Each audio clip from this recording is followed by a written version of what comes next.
the bride's older but not oldest cousin and the maid of honor. matron of honor, one of the two. And for those of you that do know me, I'm still Simone. I've heard the two family really likes clapping, so. Woo! Yeah. Yes, thank you all so much. I have known the bride for her entire life, almost 27 years, and there's a lot to unpack, so I hope your drinks are topped up. One of the happiest childhood memories was the day my mom and my aunt decided to remove the fence between our yards. As some of you may know, my mom and my aunt own homes that are directly behind each other, and there was an elaborate plan to remove the fence and plant a hedge, and it was going to look beautiful. But we had 4 boxers, and they just they just took it straight out. There was no hope for a hedge.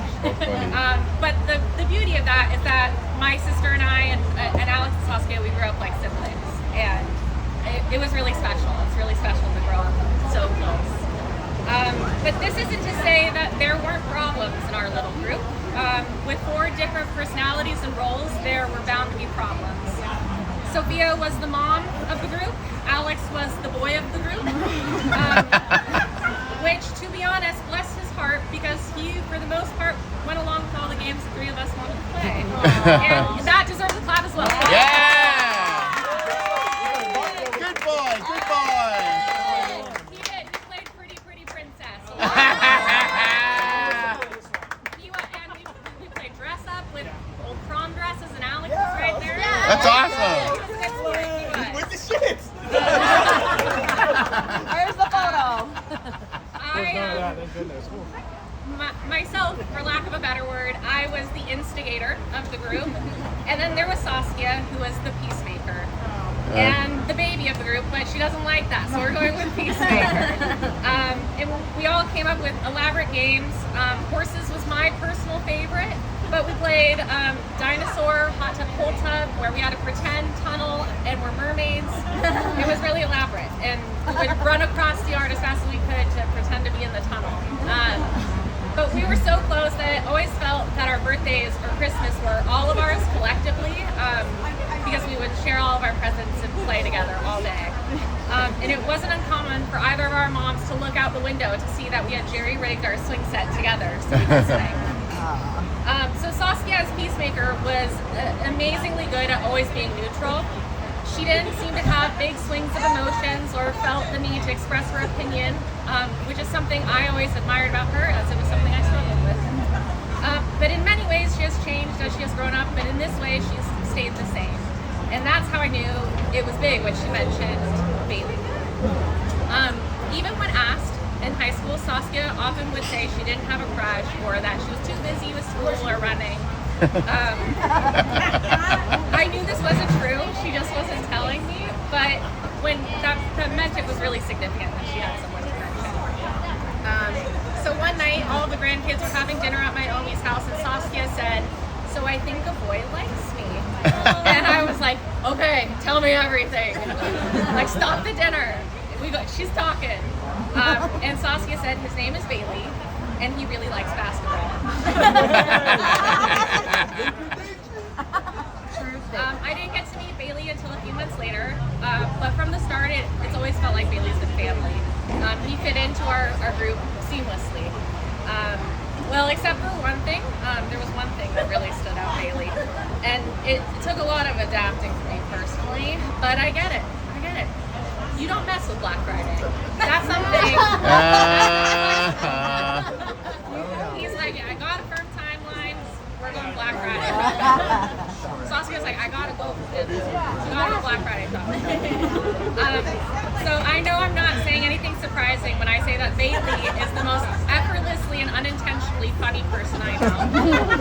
I love him being described as having an itchy heart. That's the best one. That to a T.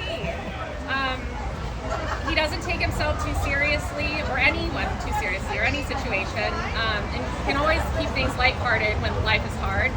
I mean, he is serious, but he knows how to lighten the mood. But he just, I think that was one of the reasons that you two always made so much sense.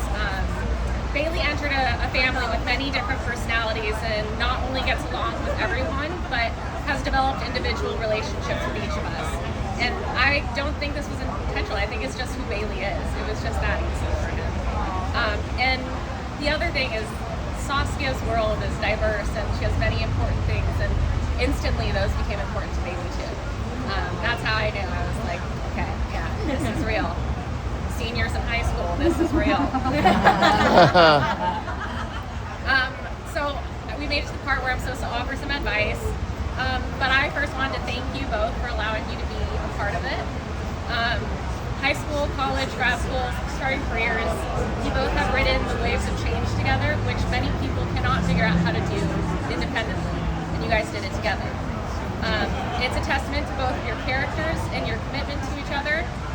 You are partners, and I also want to thank you for being my family. I love you both. I really do. Okay, the other advice part. I'm 3 years older than you, but Bailey's been with Saskia longer than I've been with Rory, so I don't really feel like I'm a leg to stand on here. But in my 455 days of marriage, this is what I've learned. Things will be hard individually, jointly, or individually as well as jointly, but that's just life, you know. Always prioritize each other and prioritize your relationship and treat all problems as your partnership versus the problem. This is something you guys already have mastered, so I'm just speaking of the wind. I want to end this speech by quoting someone who is very, very important to the couple and probably equally important to this audience. Hannah Montana once said, "This is the life. Hold on tight. This is the dream. It's all I need." Bailey and Saskia, this is the life. And this is the dream. So, congrats. Whoa!